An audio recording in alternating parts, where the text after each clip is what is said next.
रात शराब पीने के बाद एक आदमी जब सुबह उठा तो उसके सर में तेज दर्द होने लगा। वो अपनी साइड में देखकर डर गया कि एक मरा हुआ चूहा बिल्कुल उसके बगल में पड़ा था। जल्द ही उसे एहसास हुआ कि वो एक तिजोरी जैसे कमरे में कैद है जिसमें एक लोहे का दरवाजा और एक अलमारी है। बहुत सारी मक्खियां उसके आसपास भिनभिना रही थी। उनमें से कुछ मरे हुए चूहे से अपना पेट भरने में बिजी थी। इसके बाद उस आदमी ने घड़ी में देखा कि सुबह के 9 बज रहे थे। उसने वो लोहे का दरवाजा खोलने की बहुत कोशिश की लेकिन कोई फायदा नहीं हुआ। उसने दरवाजा पीट पीट कर चिल्लाना शुरू कर दिया लेकिन बाहर से कोई जवाब नहीं आया। उसे कोई अंदाजा नहीं था कि वो इस कमरे में कब और कैसे पहुंचा। थोड़ी देर बाद उसे पेशाब का प्रेशर बनने लगा और अब उसे बहुत जोर से वॉशरूम जाना था। पहले तो उसे लगा कि उसके साथ किसी ने मजाक किया है। उसे लग रहा था कि ये काम फ्लेचर नाम के एक आदमी का है जो उसके साथ काम करता था। वो मजाक में कहने लगा कि बाहर आते ही उसे नौकरी से निकाल देगा। लेकिन थोड़ा वक्त बीत जाने के बाद उसे एहसास हुआ कि बाहर किसी के होने का नामो निशान ही नहीं था।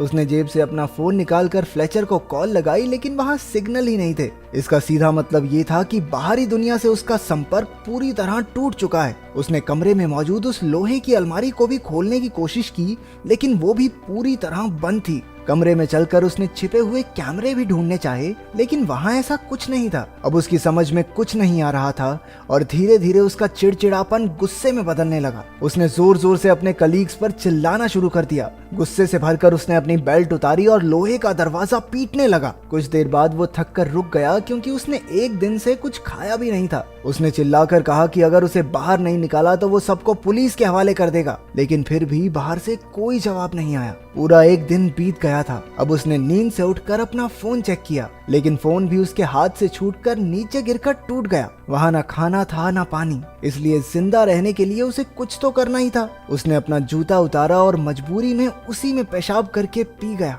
अकेलेपन और भूख की वजह से अब वो पागल सा होता जा रहा था। अचानक उसे ऊपर लगी ट्यूबलाइट में एक चाबी दिखाई दी। उसने तुरंत लाइट तोड़कर चाबी बाहर निकाली। उस चाबी की मदद से वो लोहे की अलमारी खुल गई जिसके अंदर उसे प्योर ऑक्सीजन के 2 कैंस और छेनी हथौड़ी जैसे कुछ औजार मिले। उसने औजारों की मदद से वो लोहे का दरवाजा तोड़ने की कोशिश की लेकिन दरवाजे पर एक खरोंच तक नहीं आई। वो वेल्डिंग मशीन के जरिए दरवाजे को जलाने लगा लेकिन उसे उसका इस्तेमाल नहीं करना आता था। वेल्डिंग गन की आग देखकर उसे एक आइडिया आया। उसने आग का इस्तेमाल करके फायर अलार्म को ट्रिगर करने का प्लान बनाया जिससे उसे थोड़ा पानी नसीब हो जाए। लेकिन बदकिस्मती से वो अलार्म नकली निकला। इसके बाद उसने छेनी हथौड़ी से दरवाजे का ताला तोड़ने का प्लान बनाया लेकिन वो दरवाजा इतना मजबूत था कि उसे तो दया तक ना तोड़ पाए। भूख और प्यास से बेहद परेशान होकर वो डिप्रेशन में जाने लगा। उसने अपना गुस्सा निकालने के लिए अलमारी को जोर जोर से पीटना शुरू कर दिया लेकिन कुछ देर बाद वो फिर से शांत होकर बैठ गया। तभी उसे दीवार में एक छेद दिखाई दिया। वो तुरंत छेनी हथौड़ी लेकर उसे तोड़ने लगा।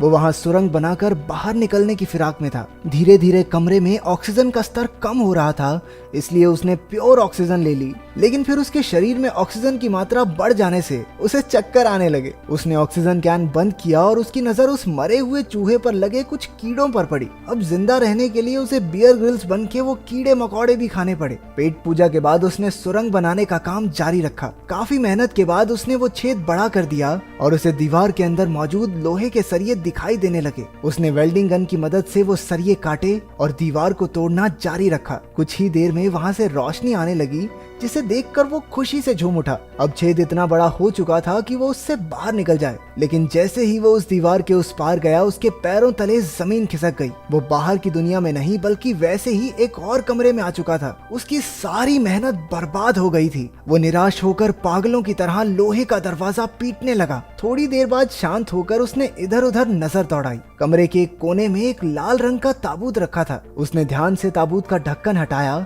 और उसके अंदर एक सुंदर सी लड़की को देखकर उसकी आंखें खुली की खुली रह गई। वो मरी हुई तो नहीं लग रही थी, तो शायद गहरी नींद में सो रही होगी। जब उस आदमी ने लड़की को जगाया तो वो बुरी तरह से डर जाती है। जब उसने उससे बात करने की कोशिश की तो पता चला कि वो एक दूसरे की भाषा नहीं समझते थे। वो लड़की डर कर उसी के पुराने कमरे में जाकर छिप गई। उस आदमी में उसे कुछ भी समझा पाने की ताकत बची ही नहीं थी, इसलिए उसने ताबूत में ही सोकर रात गुजारने का फैसला किया। लेकिन बीच रात में ही डरी हुई लड़की ने आकर उसे जगा दिया। उसने आदमी को सुरंग का काम जारी रखने का इशारा किया लेकिन भूख प्यास की वजह से कुछ भी करना उसके लिए नामुमकिन था। इतने दिन काम करते करते उसके हाथों पर भी चोट आ गई थी और उसे अब आराम की सख्त जरूरत थी। उस लड़की ने खुद ही औजार उठाकर सुरंग खोदनी शुरू कर दी लेकिन ये इतना भी आसान नहीं था। थोड़ी देर बाद उसे पेशाब आ गया और वो दूसरे कमरे की ओर भागी, लेकिन आदमी ने उसे वहीं रोक लिया। वो इशारा करके उसे कुछ समझाने लगा। असल में उसने 3 दिन से पानी नहीं पिया था और उस लड़की का पेशाब उसके लिए बेशकीमती था। थोड़ा हिचकिचाते हुए लड़की ने उसकी बात मानकर उसके जूते में पेशाब कर ही दिया। अपनी जान बचाने के लिए उसे ये वाहियात काम भी करना ही पड़ा। हालांकि वो लड़की उसकी भाषा नहीं समझती थी,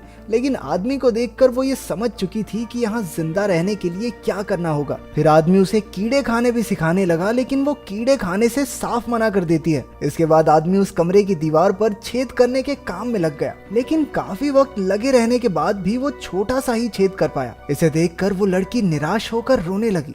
ये दीवार टूटती क्यों नहीं है? टूटेगी कैसे, अंबुजा सीमेंट से जो बनी है। आदमी ने एक गाना गाकर उसे शांत किया और वो भी उसके साथ गाने लगी, लेकिन तभी गलती से उस आदमी के हाथ पर हथौड़ा लग गया। लड़की ने तुरंत अपने सर का कपड़ा निकालकर उसके जख्म पर लगाया। देखते ही देखते उनमें दोस्ती हो गई और दोनों इकट्ठे खोदने का काम करने लगे। अचानक लोहे के दरवाजे का ताला अपने आप घूमने लगा। दोनों भागकर उसकी ओर गए, लेकिन ताला फिर से पहली वाली जगह पर आ गया। काफी देर ट्राई करने के बाद उन्हें समझ आ गया कि जब तक वो दरवाजे से पीठ करके रखेंगे तब तक ताला खुलता रहेगा। धीरे धीरे वो पीठ करके दरवाजे के करीब पहुंचे। आखिरकार इस तरकीब से दरवाजा खुल गया और दोनों तीसरे कमरे में पहुंच गए। बदकिस्मती से ये भी वैसा ही सेम कमरा था जहां एक खाली कब्र रखी गई थी और पहले जैसा ही लोहे का दरवाजा भी था। लड़की ने समझदारी दिखाई और जल्दी से पिछले कमरे से सारे औजार उठाकर ले आई। उन्होंने इस दरवाजे को भी पहले की तरह खोलने की कोशिश की, लेकिन वो जो भी करते दरवाजा बंद ही रहता। अब उनके पास कब्र खोदकर सुरंग बनाने के अलावा कोई रास्ता नहीं बचा था।